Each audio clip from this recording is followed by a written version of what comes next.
Bapak Ibu, anak-anak sekalian, mohon perhatian karena obrolan kita kan penuh dengan gizi untuk menstimulus pikiran kita. Jadi bukan hanya fisik yang kuat, tapi juga pikiran harus cerdas. Assalamualaikum warahmatullahi wabarakatuh. Waalaikumsalam warahmatullahi wabarakatuh. Selamat siang, salam sejahtera kita semua. Merdeka, merdeka, merdeka.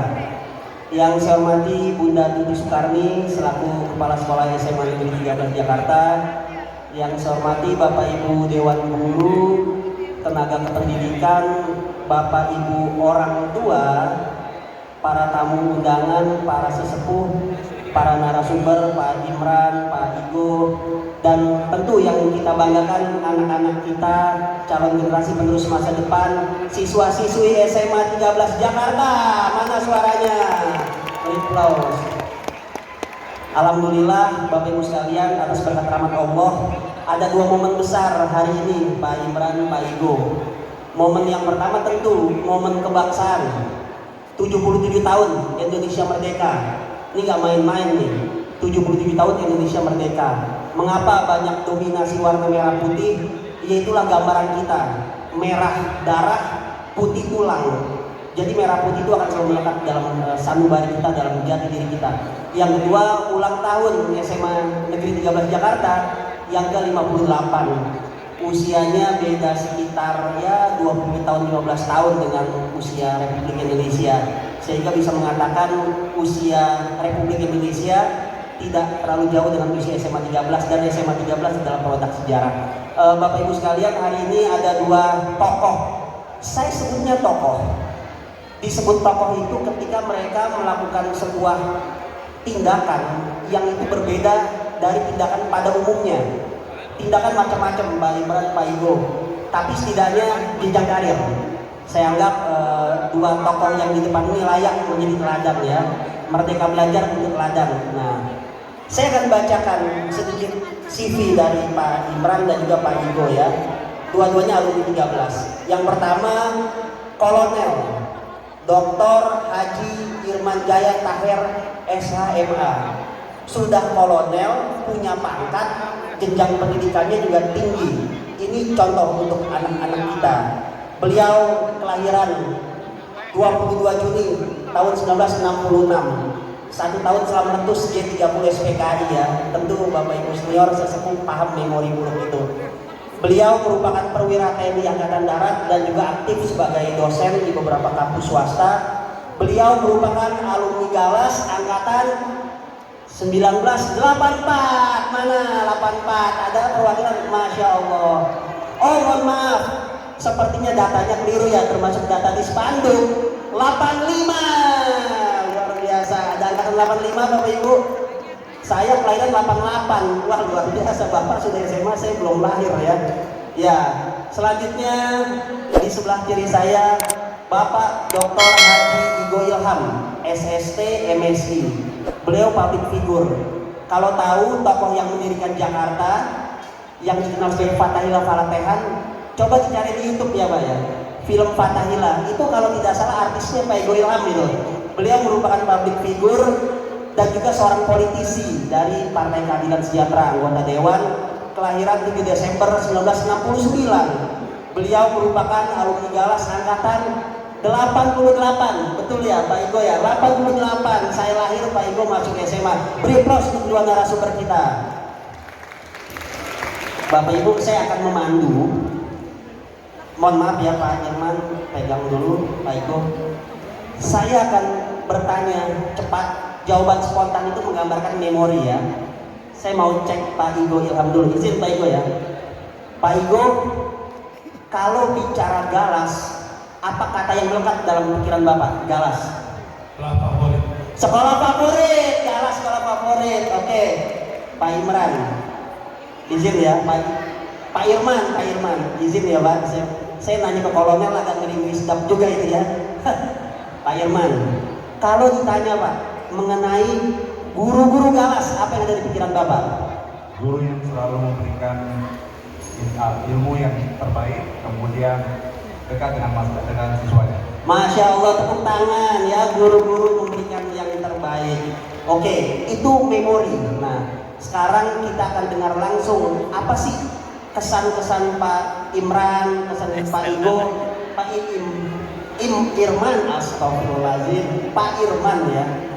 Kita ke Pak Irman dulu. Pak Irman bisa ceritakan sedikit pengalaman Bapak ketika dulu masuk di Galas, apa saja yang Bapak dapatkan. Sebaiknya cerita fokus ke cerita-cerita yang unik yang memang itu nggak umum terjadi.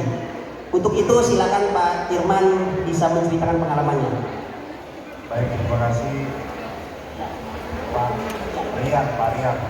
Jadi yang unik dulu, bahkan sampai sekarang kalau di Jakarta Utara itu kita berebut masuk SMA 13. Karena kalau masuk SMA 13 itu paling tidak siswa yang terbaik di Jakarta Utara. Benar apa benar? Itu yang pertama. Kemudian yang kedua, yang uniknya setelah saya masuk hari ini memang berbeda. Pernah 2 kali saya kemari. Dulu pintunya di sebelah sini kalau nggak salah. Sebelah sini ada pintu, kemudian masuk. Yang unik kadang-kadang teman-teman banyak yang pintar-pintar. Tapi juga kadang-kadang meskipun ditutup masih ada yang di lompat pagar.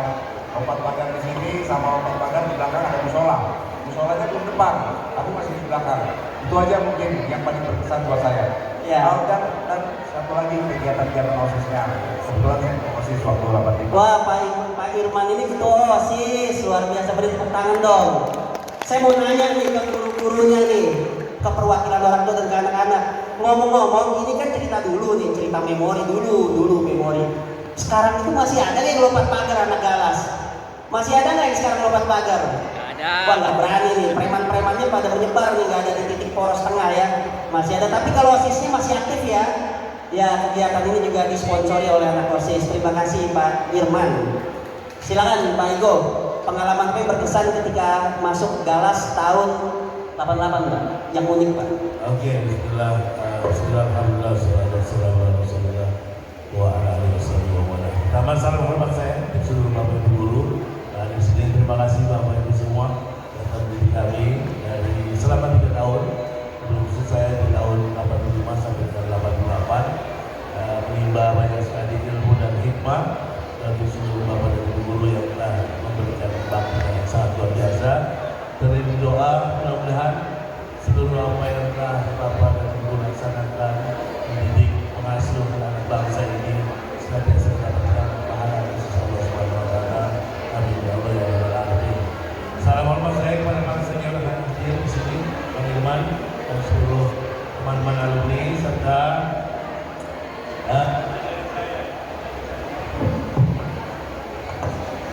adik-adik saya para siswa-siswi SMA 13 yang masih menyelesaikan pendidikannya di kelas 1, kelas 2, kelas 3. Mudah-mudahan Anda semua bisa menyelesaikan tepat waktu sekolah di sini dengan prestasi yang membanggakan keluarga, orang tua, dan bisa masuk lanjut ke perguruan tinggi sesuai dengan pilihan kalian masing-masing, kemudian menjadi manusia berguna, bermanfaat bagi bangsa, nusa bangsa dan negara kita semua. Amin ya Allah ya rabbal alamin. Pengalaman menarik sih saya kira tidak ada yang terlalu spesifik ya, mungkin karena zaman dulu tuh hari isinya adalah ketertarikan dalam kehidupannya, jadi semuanya serba menarik.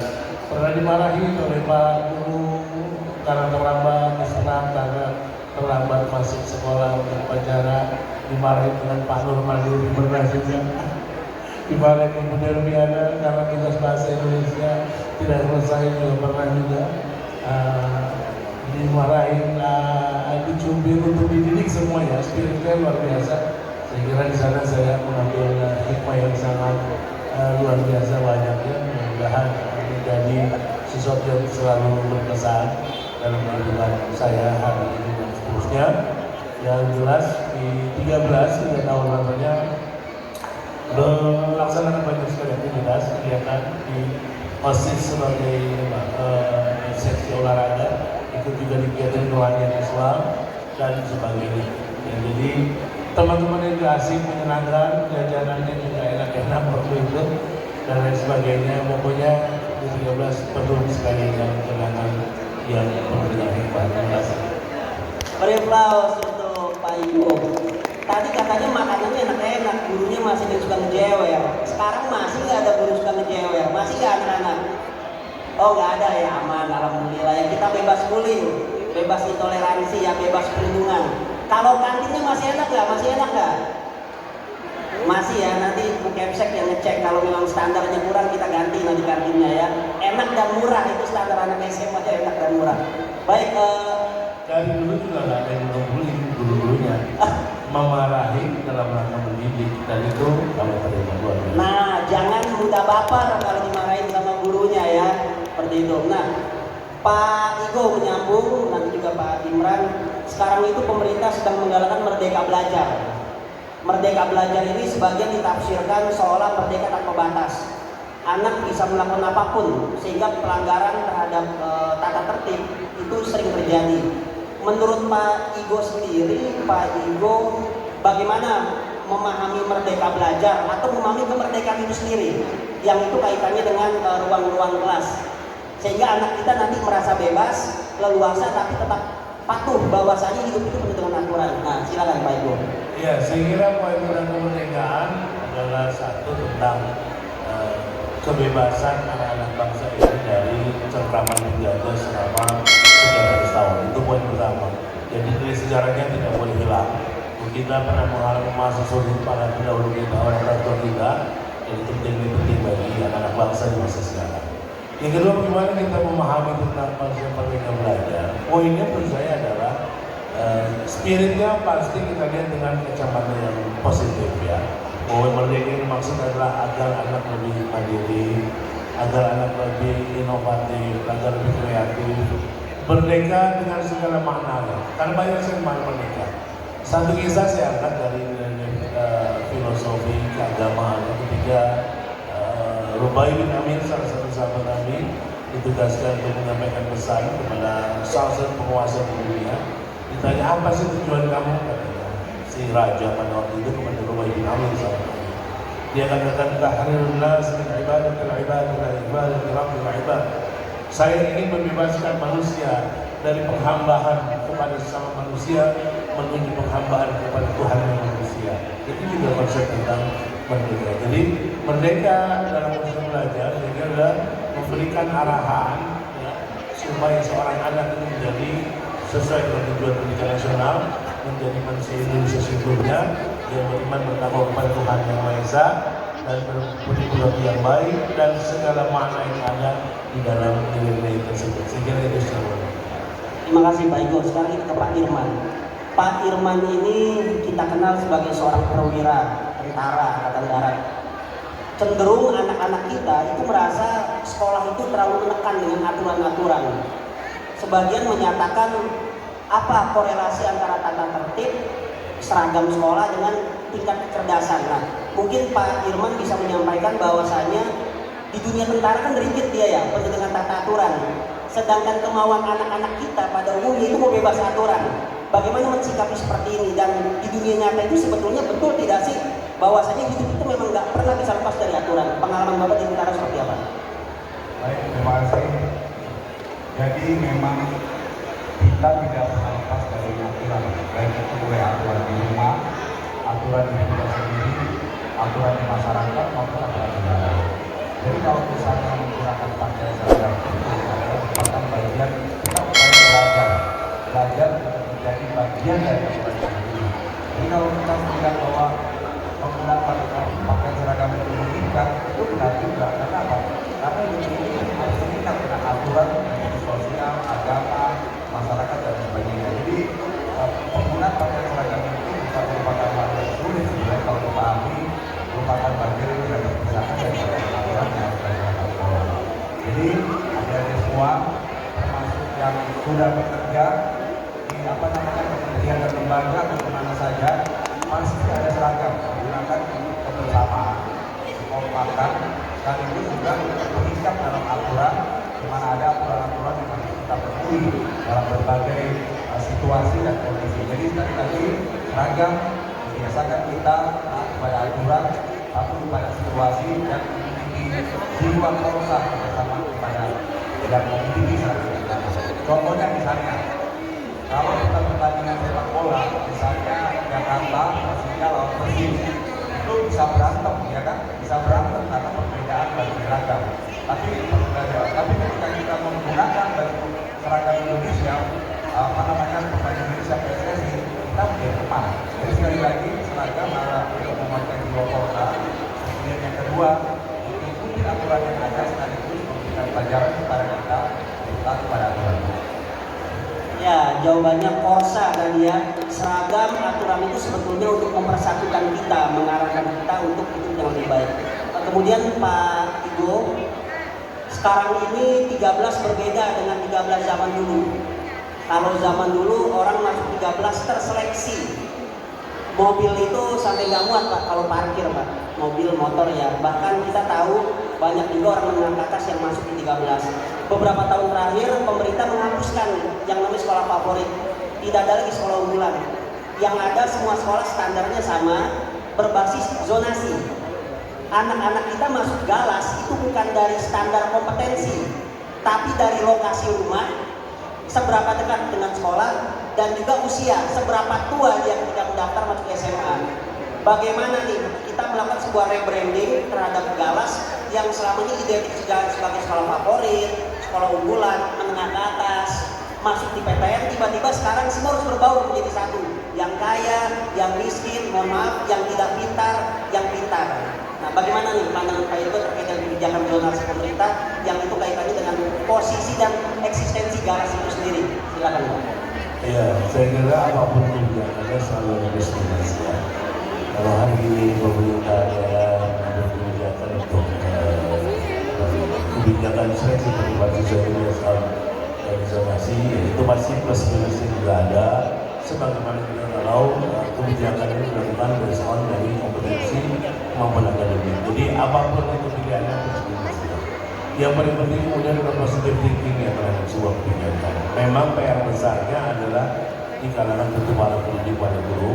Mungkin dulu kalau mereka mengajarkan dalam situasi kondisi akademik yang relatif homogen kemampuan akademiknya, itu relatif mungkin lebih mudah. Ya, tapi begitu menghadapi situasi yang heterogen, di mana dengan level kecerdasan yang beragam, itu mungkin jadi PR yang tersendiri, sebuah tantangan tentunya bagi para pendidik, para guru menghadapi kebijakan. Tetapi pada akhirnya kan kita juga akan melihat ini pendidikan ini sebagai sebuah proses ya.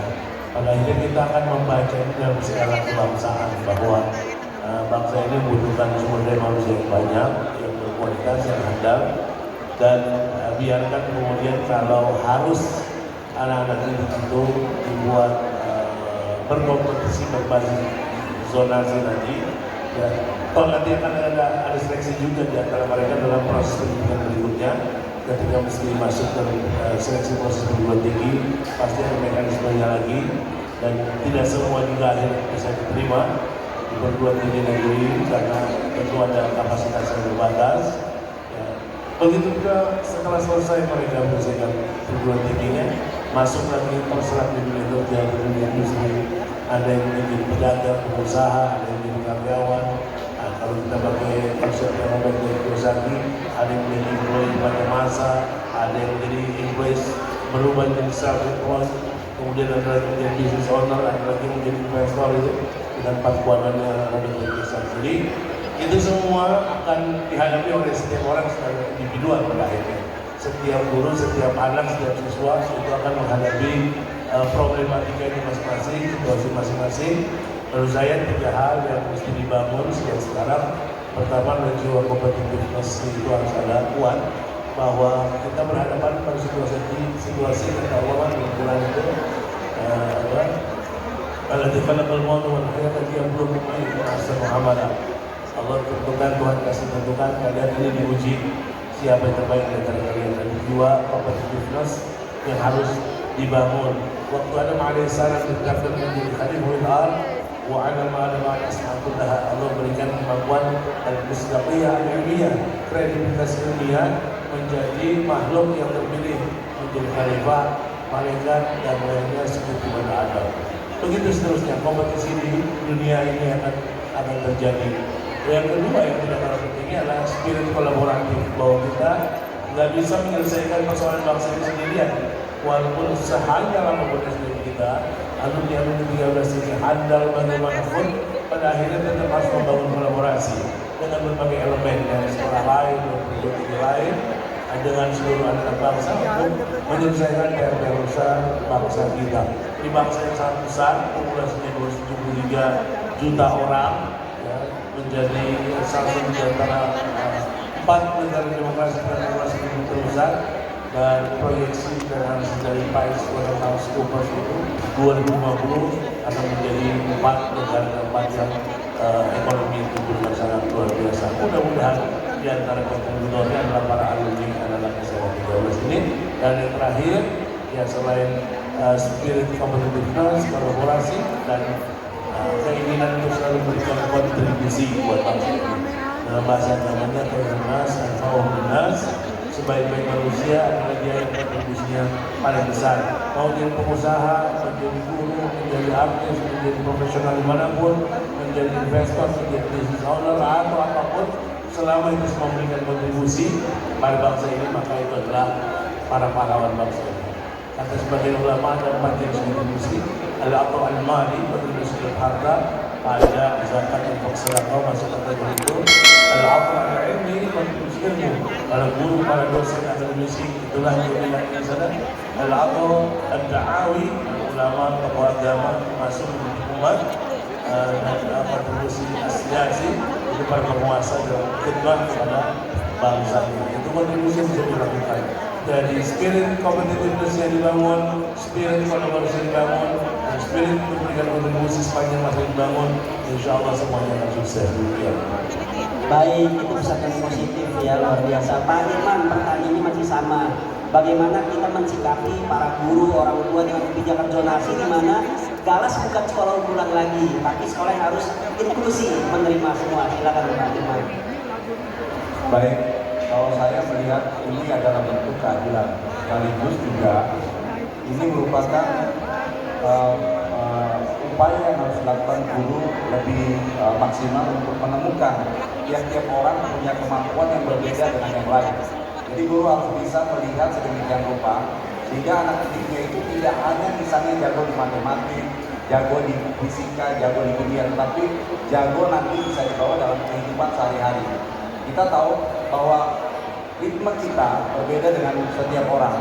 Jadi ada orang yang sukses di usia 20 tahun, ada sukses di usia 30 tahun, 50 tahun, 60 tahun.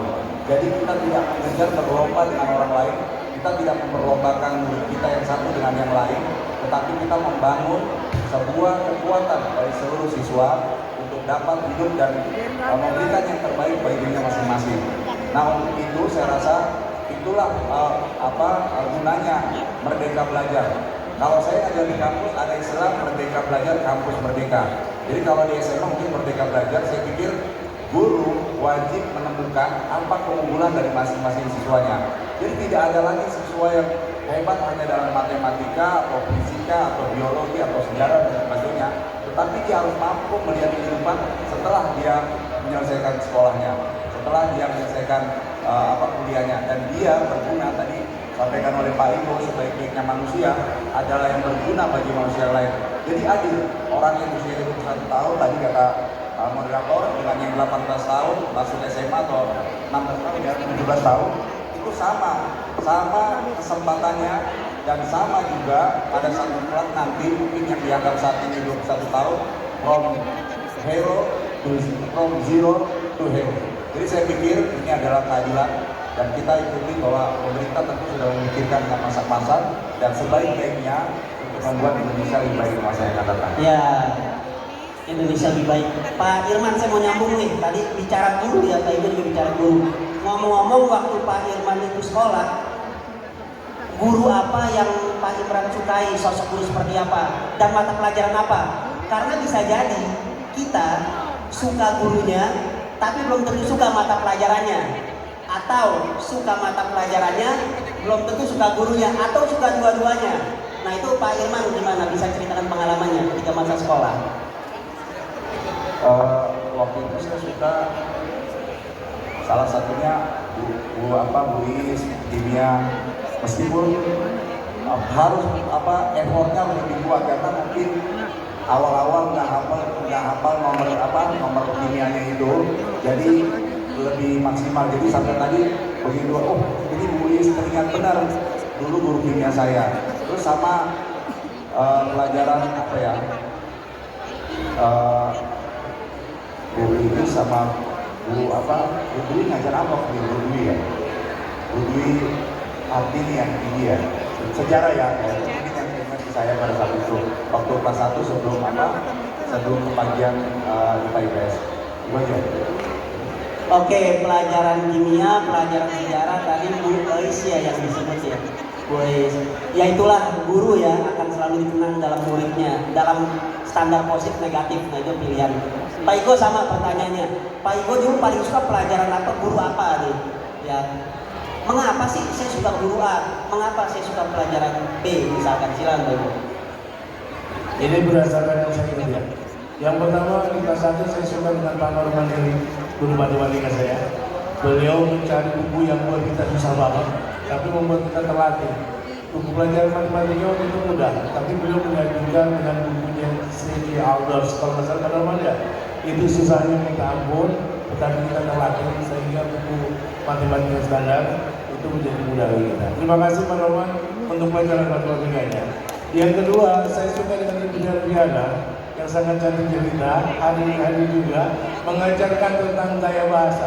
Saya masih ingat yang membayarkan mengajarkan tentang gaya bahasa. Ada namanya prionasma, personifikasi, ada namanya repetisi dan sebagainya. Kita bedah satu novel waktu itu oleh Ibu, ya, dan itu menjadi hal yang menarik. Tapi sekarang 30 tahun lalu kan lupa Ibu ajarkan almarhum saya. Dan yang ketiga kelas 2 SMA saya diajarkan Pak Sugiono tentang fisika, belajar tentang momentum, sekilas tentang teori Einstein, ya, tentang hukum keskalalan massa, kekalahan energi, juga luar biasa. Pusing Pak Sugiono tapi menarik juga. Terima kasih Pak Sugiono telah mengajarkan. Dan yang lainnya ini sekedar yang saya ingat secara singkat, cepat, padat. Terima kasih. Saya sebagian kurang begitu mengenal ya karena zaman bergerak terus, pensiun ya masuk yang baru. Tapi cerita-cerita ini saya pikir menjadi insight buat kita ya. Kalau mau dikenang menciptakan kebermaknaan, tentu kebermaknaan positif ya kita ingin. Oke, biar kita interaktif. Anak-anak ngomong-ngomong ada yang mau nanya nggak? Ini senior nih, Pak Irman sama Pak Igo senior nih. Jadi kalau di luar mantunya bang ya, karena senior kita di Galas. Kalau saya dulu di 68 sekolahnya ya, angkatan 2005. Ayo ada yang mau nanya nggak OSIS? Ayo dong, ada yang mau nanya nggak? Ayo silakan yang berani mau nanya, sini maju ke depan, uji nyali. Ayo siapa? Oke silakan, boleh nanya tentang rahasia sukses, tentang karir, bebas ya. Termasuk percintaan masa sekolah ya. Saya belum tanya aja istrinya Pak Irman, Pak Ibu itu alumni Galas bukan gitu kan? Oke silakan Mas, nama dari kelas berapa ya? Assalamualaikum warahmatullahi wabarakatuh. Nama saya Nono dari kelas 11 IPA 2. Saya mau nanya, ini dong. Dari dulu itu rambut selalu jadi masalah buat sekolah. Jadi rambut itu apa hubungannya dengan pelajaran? Kalau rambut itu tidak mengganggu pelajaran, Pak. Oke, kita tanya dulu nih. Mantan kolonel itu kakak terakhir. Gimana nih perspektif rambut dari sudut pandang militer ya? Silakan Pak. Apa korelasi antara rambut gondrong dan kecerdasan ya? Silakan Pak Irman. Kalau saya merasa bahwa rambut pendek itu lebih simpel ya daripada rambut panjang. Jadi kalau kita rambutnya pendek itu lebih gampang menatanya. Jadi mandi langsung bawa usah pakai sisir lagi, cukup saya udah bisa bergerak. Jadi kalau misalnya panjang perlu hairstyle yang umumnya juga lama dan lain sebagainya. Jadi kalau saya memilih, meskipun saya dulu waktu SMA gondrong juga, tapi setelah tahu ternyata pendek lebih oke lah. Coba tanya cewek-cewek, lebih ganteng rambut gondrong apa rambut pendek? Cowok. Iya, kalau gondrong apa pendek? Ini laki-laki loh, bukan perempuan. Masa laki-laki ganti panjang salah peluk nanti kita kan. Gawat nanti. Laki-laki lebih bagus panjang apa pendek? Oke, nanti kita survei ya Bu Kemsek ya, nanti kita polling lebih banyak mana dan lebih keren mana ya. Nah, Pak Igo ini artis dulu beliau sebagai figur. Di dunia artis itu kan bebas ya. Tadi di dunia ketentaraan tentu penuh dengan aturan rigid. Sebetulnya bagaimana Pak posisi rambut, posisi aturan dikaitkan dengan ekspresi dan kebebasan? Silakan Pak Igo. Ya, ada sekalian ini. Ada sebagian dalam kehidupan kita yang nggak perlu terlalu kita pusing gitu tanya hikmah pahala gitu kan. Masalah rambut nggak perlu kita pusing gitu. Nanti kita akan terlatih sesuatu yang akan kita simplifikasi saja. Sebab kalau kita terbiasa dengan ini, itu orang positif. Sebaliknya begitu kita selalu bertanya tentang hal-hal yang sederhana seperti kebijakan, itu akan muncul pertanyaan. Kenapa KTP? Kenapa KTP harus ada fotonya? Kenapa fotonya seperti ini? Kenapa tidak dibaliknya fotonya? Apa itu akan susah hidup kita. Ya, itu akan menurut. Kenapa kalau kita seragam sepatu kita kanan dan kiri harus sama? Mengapa tidak boleh beda? Ya, mengapa kanan sepatu hitam, kiri boleh dong merah, kanan yang hijau, kiri yang itu sesuatu yang sebenarnya jadi kita pusing sendiri banyak yang berbeda. Padahal yang sederhana bahwa kemudian ada sesuatu yang dalam sebuah kebijakan sekolah ada yang kita terima, ada yang kita berat, jalanin aja. Ya, nggak masalah itu. Bukan sesuatu yang menjadi sulit seharusnya bagi kita. Kalau sekolah mengeluarkan kebijakan, rambut standarnya seperti ini, ya oke, mas, ya. Tahu juga tadi yang nanya siapa namanya? Juga rambutnya nggak panjang amat ya, ya dan ini adalah simpel, kita bikin simplifikasi saja apapun yang ada di dunia. Ya, makasih Pak Igo. Mungkin nanti bukan soal panjang dan pendek, tapi kerapihan dan estetika ya. Nanti lebih lihat sisi elegannya nanti Pak. Oke Mas, maju Mas, silakan Mas. Oke, luar biasa. Ini salah satu bentuk produk 13 yang berani bertanya. Nama dari kelas mana? Mau bertanya apa mau menanggapi nih? Mau menyanggah? Oh, mau bertanya. Menyanggah boleh kalau tidak sepakat ya. Silakan. Sebelumnya, Assalamualaikum warahmatullahi wabarakatuh. Perkenalkan, nama saya Bambang Satria dari kelas 10-6. Di sini saya juga mewakili teman-teman bertanya tentang gimana cara menghadapi dengan siswa itu mata pelajaran yang tidak kita sukai. Ini mewakili siapa nih? Mengatasnamakan siapa nih? Saya juga termasuk. Oh, nasib. Orang-orang yang teraniaya ya. Teman-teman saya juga punya saya tanya gitu. Jadi kalau saya juga ada saya juga. Oke, baik. Pak Irman, silakan dijawab Pak. Mensikapi pelajaran yang tidak disukai, tapi harus belajar, harus masuk kelas gitu kan? Silakan Pak.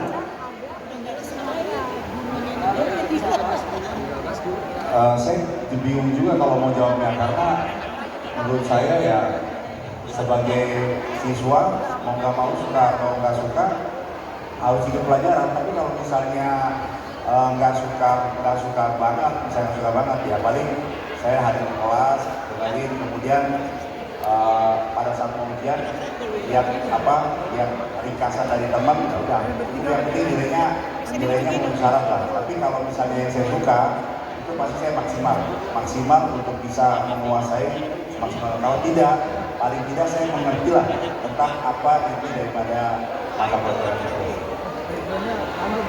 Mau menyangga nggak? Oh, nggak takut dia Pak. Nggak berani mau menyangga ya. Saya berharap kamu berani. Oke Pak Igo, boleh dilengkapi jawabannya. Ya, memang walaupun ada konsep tentang multiple intelligence, memang tidak ada orang yang pintar semuanya ya. Mungkin ada beberapa mata pelajaran yang kita cocok, ada yang tidak, ada yang kita kesulitan, ada yang tidak sebagainya. Lalu bagaimana dengan pelajaran-pelajaran yang buat kita ini susah? Ya kadang-kadang begitulah di kehidupan kita kan ya. Kadang-kadang nanti kamu di alam kehidupan setelah selesai sekolah begitu juga. Kita bertemu dengan orang yang kadang-kadang bikin kita bete, ada ketemu orang yang nyenengin. Itu kehidupan isinya seperti itu. Yang penting kuat aja, jangan baperan. Yang kalau nggak bisa ngobrol sama guru, saya punya keterbatasan, nggak suka dengan pelajaran ini dan sebagainya. Kalau ada PR, tugas diselesaikan, semampunya bisa, tidak bisa sampaikan kepada gurunya. Dan di sini kan juga segera ada konsep merdeka ya.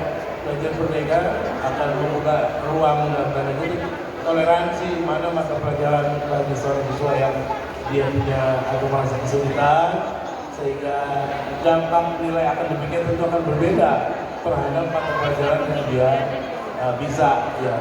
Muncul persoalan gimana kalau 10 mata pelajaran di satu kelas itu 10-10-nya saya nggak bisa, saya susah.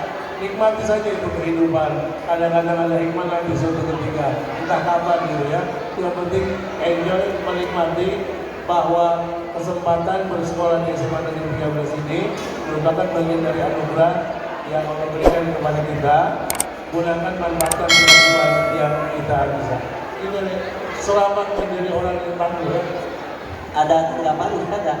Oke, tepuk tangan dong buat yang udah berani bertanya ya, anak-anak kita ya, itulah galas ya. Ngomong-ngomong, Bapak Ibu guru, perwakilan orang tua, tamu undangan, ada yang mau bertanya nggak di kedua tokoh yang ada di depan nih? Boleh nih kalau ada Bapak Ibu guru mau bertanya, menyanggah, berdialektika silakan. Atau Bunda Tuti ada pertanyaan atau tidak ada?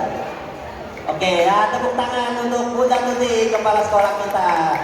Nah, ini guru merdeka namanya ya, guru merdeka ya. Merdeka mengajar, kalau anak merdeka belajar, guru merdeka mengajar ya, guru merdeka. Kepala sekolah merdeka. Silakan Bunda. Baik, terima kasih. Pertama-tama saya selaku kepala sekolah yang baru 2 bulan Pak di sini mengaturkan terima kasih. Luar biasa kita punya alumni Pak Dr. Irman Jaya Tahir SHMSI angkatan tahun 84, seangkatan sama saya. Oh itu udah salah ya, saya 84 tapi dari SMA 31 dan Pak Igo alumni angkatan 88, berarti Pak Igo adik saya 4 tahun. Saya kebetulan guru BK Pak, sebelumnya saya guru BK 30 tahun di SMA 10, kemudian saya jadi kepala sekolah di SMA 18, terus 80 dan sekarang di sini. Nah, fenomena yang pasti ada di kalangan anak-anak dari 4 sekolah paling tidak yang saya hadapi. Ada guru yang mereka merasa senang banget dan terkesan sampai kapanpun. Saya juga ngalamin itu. Ada guru saya dari SMP, SMA yang saya punya kesan sangat spesial. Nah, mungkin juga baik Pak Igo maupun Pak Irman ada nih guru spesial di sini, barangkali juga mungkin hadir. Boleh diceritakan supaya menginspirasi juga teman-teman adik-adik saya guru-guru muda. Kalau mau diingat oleh anak-anak itu kira-kira seperti itulah dari cerita Pak Irman maupun Pak Igo. Boleh ya Pak ya berbagi siapa guru yang paling Bapak sukai dan karena apa gitu. Ya, karena apa spesialnya? Yang mungkin ada di antara yang hadir sekarang. Monggo Pak, terima kasih. Silakan Pak Irman, Pak Igo, kalau memang ada guru yang hadir kebetulan dan merasa menginspirasi, kita panggil di depan ya Bunda ya. Silakan Pak Irman dulu deh, ada nggak? Bu, kalau saya yang menginspirasi itu waktu kelas 2 kan saya ketua OSIS. Kelas 2 kelas 3 ya? Kelas 3 Pak. Kelas 2 ya. Jadi kalau misalnya ada teman salah, siapa salah, saya sih dipanggil ke BK ya. Bu Budi yang ada. Bu Budi ada, Ibu Budi. Bu Budi mohon izin. Bu Budi. Pokoknya salah teman, ya. salah siapa yang dipanggil saya untuk kasih tahu teman-teman guru BK ya. Bu Budi izin bisa tampil ke depan kalau ada. Oh tidak ada, ya nggak ada. Ada. Oh ada. Makasih Saya Bu. jalan. Oh Ibu, atau berdiri saja. Oke berdiri Ibu, terima kasih ya. Makasih Bu Budi. Jadi ini juga saya sadar sekarang bahwa pemimpin itu bukanlah untuk melayani, tapi melayani. Jadi pemimpin itu yang siap berkorban untuk orang lain. Jadi dari Bu Budi, jadi setiap ada kesalahan, dan itu dia pun juga diambil, misalnya adminnya atau dan kikornya dan Jonkor, kalau salah dipanggil komandannya. Jadi anak buah tidak ada yang salah kecuali komandannya, kecuali pemimpinnya. Saya belajar dari Bu Budi, makasih. Ya, saya mau ke Bu Budi dulu, izin ya Pak Irman ya Pak Igo ya, saya mau turun dulu. Izin ya Bunda Tuti ya.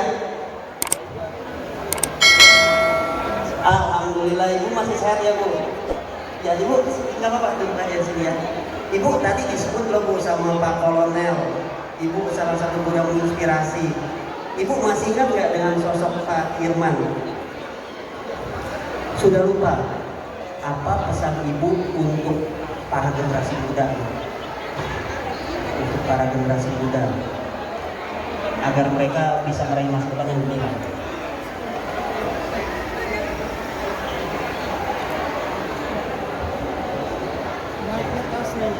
Mic-nya deketin. Waktu menjadi guru, saya itu dikenal guru yang galak sekali, sadis. Jadi Ibu mengatakan dulu waktu saya jadi guru BK, saya guru yang sangat sadis gitu. Oke, lalu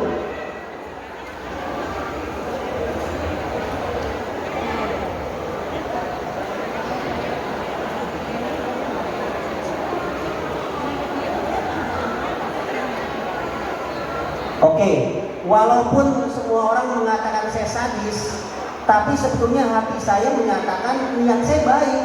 Saya mau menasehati orang agar lebih baik.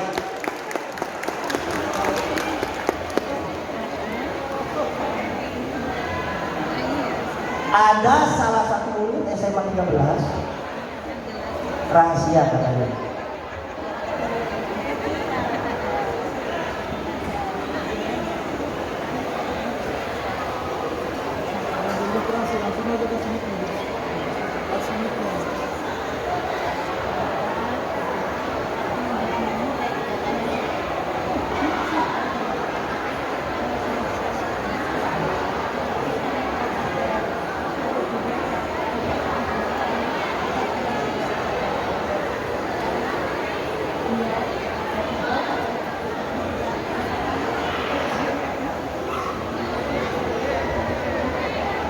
Mohon izin Bapak Ibu, saya harus mengulang karena Ibu tidak bisa bersuara jelas. Jadi Ibu tadi cerita pernah ada satu murid itu benci sekali sama Ibu, benci banget kalau melihat tuh kesel rasanya karena sering diomeli, dimarahi. Beberapa puluh tahun kemudian anak itu kembali kepada Ibu, dia justru berterima kasih.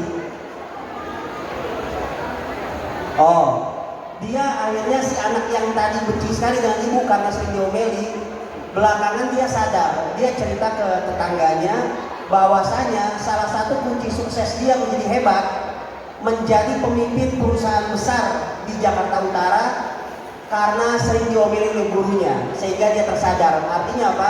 Nasihat guru seringkali dampaknya bukan di hari ini, tapi di hari depan. Dan memang perubahan gak bisa instan, tapi itu proses yang panjang. Terima kasih Ibu, sehat selalu Bu. Semoga kebaikan Ibu ketika membina anak-anak, ketulusan Ibu menjadi amal ibadah bagi Ibu. Beri aplaus dong untuk Ibu guru BK ya. Ya, Pak Igo, kalau Pak Igo ada nggak? Saya langsung diri aja ya. Jadi gak birokratis gitu. Iya. Kalau Pak Igo mana gurunya Pak? Ada? Ya, tadi saya sampaikan, saya kelas 1 SMA belajar matematika dengan Pak Nur Mandiri. Pak Nur Mandiri yang mana Pak? Terima kasih. Bukan. Pak Adi itu saya belajar juga matematika kelas 2 SMA. Ya, saya teringat dengan Pak Nur Mandiri yang tadi saya sampaikan. Kita akhirnya belajar matematika bukunya versi Timnas waktu itu lebih mudah. Karena kita belajar sesuatu yang susah. Oleh Pak Nur Mandiri memberikan buku-buku tahun 60-an kalau tidak salah, yang buku Cindy Aldous yang saya ingat, itu susahnya minta ampun. Kita dipaksa bisa itu, akhirnya pelajaran matematika yang lainnya menjadi mudah. Nah itu kenangan buat saya, kira-kira filosofinya untuk menjadi seseorang yang benar bisa tangguh, hadapi segala sesuatu yang susah dulu. Suatu ketika nanti akan Anda hadapi segala sesuatu yang susah menjadi ringan. Itu filosofi yang saya pahami dari apa yang diajarkan Pak Norman dari waktu itu. Terima kasih Pak Norman. Masya Allah, Pak Nurman, kita ke Pak Nurman ya. Izin Pak Nurman, silakan Pak.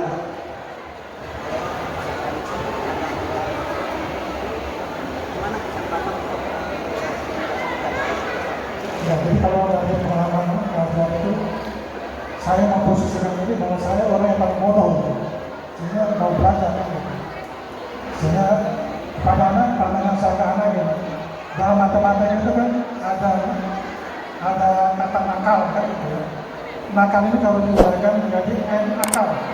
yang nakal itu banyak, N itu banyak dalam matematika. Jadi anak yang pintar itu anak yang nakal sebenarnya. Kalau anak yang nakal itu kan berkreatif ya. Sebenarnya. Dan pada anak-anak didik belajar dari menjadi diri sendiri. Makasih Pak Nurman. Kata Pak Nurman yang nakal itu memang kreativitas dia juga ya Pak. Kalau anak itu nggak punya kekuatan fisik dan kreatif, nggak mungkin manjat pagar ya. Jadi sepertinya mindset kita tentang anak manjat pagar harus kita rubah ya. Kalau dia orang biasa Pak, nggak mungkin Pak lompat pagar Pak. Tapi dia berhasil lompat pagar berarti bukan orang biasa. Karena tugas sekolah membina dari energi negatif menjadi energi positif ya. Bertepuk tangan buat Pak Nurman. Oke. Terakhir nih Pak Igo, kemudian Pak Irman, Bunda Tuti juga ada jadi narasumber ya. Apa nih pesan-pesan dari para narasumber dari Bunda Tuti untuk SMA 13 dan juga untuk anak didik kita? Apa pesan-pesan yang bisa diberikan kepada mereka agar mereka bisa kuat untuk menjalani pendidikan di SMA 13? Bunda Tuti dulu ya, boleh Bunda Tuti nanti semuanya. Sekaligus closing statement dari para narasumber, silakan. Iya, terima kasih Pak Aryan. Buat anak-anakku, ya, apapun, siapapun guru yang kamu hadapi, percayalah bahwa Bapak Ibu di sini ingin menghantarkanmu ke jenjang kesuksesan.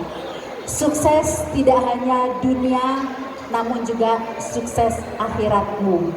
Sehingga alhamdulillah kalau kita selalu setiap pagi tadarus, doa pagi bersama, dan di Jumat ditambah lagi kultum, itu adalah bagian-bagian untuk bisa memandirikanmu, mengajakmu tidak hanya memiliki kecakapan secara kognitif, namun juga afektif dan psikomotor.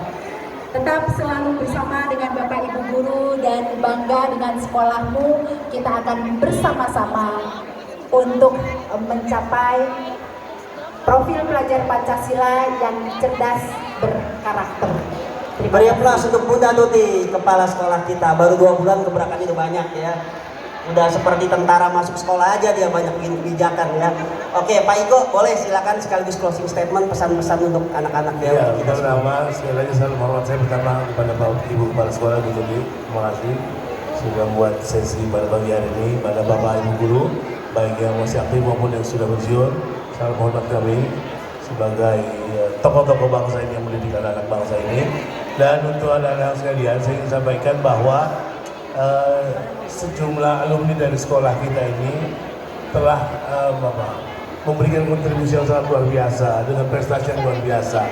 Saya ingat sampaikan beberapa teman-teman di angkatan saya. Ada namanya Profesor Taufik di Calvary University. Dia alumni satu angkatan saya 8, juara umum waktu itu di SMA 13. Dan luar biasa ya karya-karyanya, dan sebagai dosen sudah puluhan tahun tinggal di US di Amerika. Ada juga Profesor Taufik di Unpad juga, bidang fisika juga. Kemudian ada Profesor Eli di UNJ juga, salah satu alumni satu angkatan dengan saya. Kemudian teman-teman yang satu angkatan dengan saya di TNI adalah Mas Arwin ya, di TNI Angkatan Udara, juga pernah menjadi mahasiswa aktif terbaik pada angkatan dia. Kemudian juga sebagian di antara angkatan kami juga ada yang jadi pengusaha, ada yang sebagian menjadi birokrat dan sebagainya. Adik-adik kelas kita juga ada kepala dinas Kominfo ya, alumni 13 Pemda DKI Jakarta, Ibu Atika, itu adalah alumni 13 juga, 2 tahun di bawah saya. Kemudian juga ada yang menjadi pengusaha dan stay di Belanda ya, angkatan 85-nya Bang Irman, kalau salah namanya Bang Ibrahim, dengan istrinya juga alumni 13, angkatannya 89 saya kira, Ibu Luki, suami istri sana, 13, sudah dari sana puluhan tahun sampai sekarang, anak-anak yang lahir di sana juga. Ada lagi yang saya kira di mana-mana. Jadi mau saya ingin katakan gini adik-adik sekalian, bahwa generasi angkatan kakak-kakak kalian ini telah menorehkan sejarah emas yang luar biasa, kebanggaan sebagai alumni 13. Nah sekarang saatnya kalian untuk serius menjalani proses pendidikan, untuk lanjutan perguruan tinggi, dan seterusnya menjadi orang-orang yang memberikan kontribusi luar biasa dan membanggakan nama Indonesia. Terima kasih. Assalamualaikum warahmatullahi wabarakatuh. Waalaikumsalam warahmatullahi wabarakatuh. Pak Irman, monggo silakan. tiga yang ingin saya sampaikan.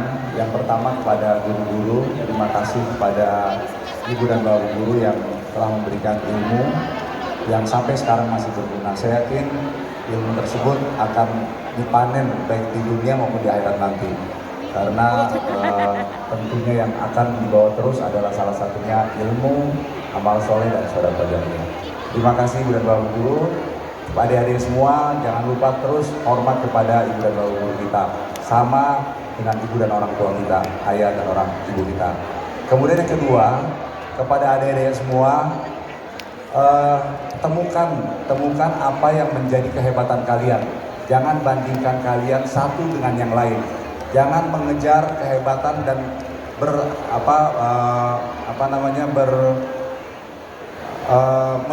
berkejar-kejaran dengan orang, teman-teman kita yang kurang sehat. Tetapi yakinlah bahwa ritme tiap orang itu berbeda, kesuksesan tiap orang berbeda, dan kamu harus memiliki apa kehebatan kalian. Jangan membandingkan dengan orang lain.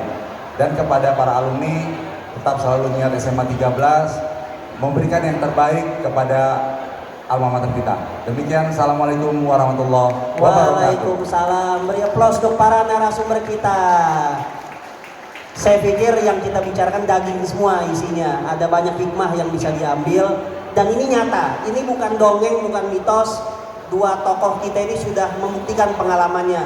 Bagaimana takzim kepada guru, bagaimana menjalani ketatnya budaya sekolah, tapi masa depannya indah. Nah, dan belajar itu tentu perlu perjuangan ya. Namanya juga berjuang. Merdeka itu juga penuh dengan resiko ya, tidak berarti tanpa resiko. Bapak Ibu, demikian yang bisa saya lakukan sebagai moderator. Semoga bisa bermanfaat, bisa bermakna. Yang benar datangnya dari Allah, yang salah datangnya dari kita selaku manusia. Sehat semua untuk Bapak Ibu sekalian, sukses, bahagia, amin ya robbal alamin. Selamat ulang tahun SMA 13 yang ke-58, 77 tahun Republik Indonesia. Merdeka! Merdeka! Merdeka! Billahi taufiq wal hidayah. Wassalamualaikum warahmatullahi wabarakatuh. Saya serahkan kepada seksi acara.